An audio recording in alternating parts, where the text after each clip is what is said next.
Salut pour tous et bienvenue dans le programme Planète Équitable avec Edesanet. We follow our journey on African forests. I should mention that this study covered 1.3 billion hectares of tropical forests between the three regions, the Africa, South America, and Asia Pacific regions. Over 600 million hectares of protected areas.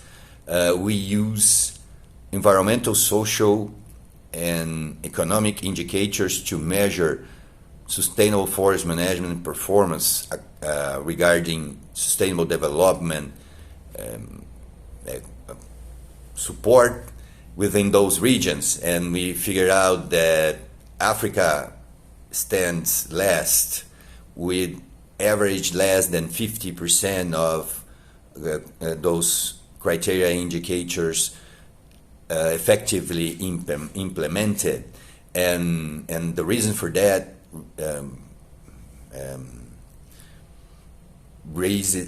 resides or is based mainly on the socio-economic indicators. So the vast natural resource base is not being used effectively to promote socio-economic development.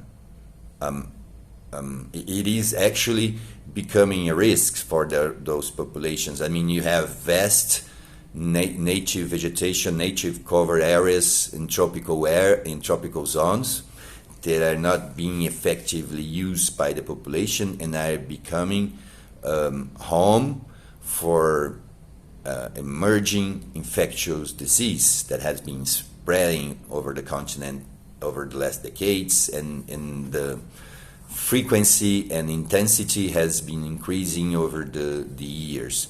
So the lack of adequate infrastructure and institutional presence are the two main factors that are putting the African continent behind in terms of developing sustainable forest management practices at those territories. And those investments should come into the direction of this low carbon industry that everybody is so interested in. And we should follow up our discussions on these socio-economic aspects of the silviculture in the African continent, and where should the government and the private sector invest in order to overcome those barriers and have a forest sector that can support the sustainable development of the country more effectively. We will be talking further about this. Let God's peace and the love that builds be our weapons on our daily struggle for justice.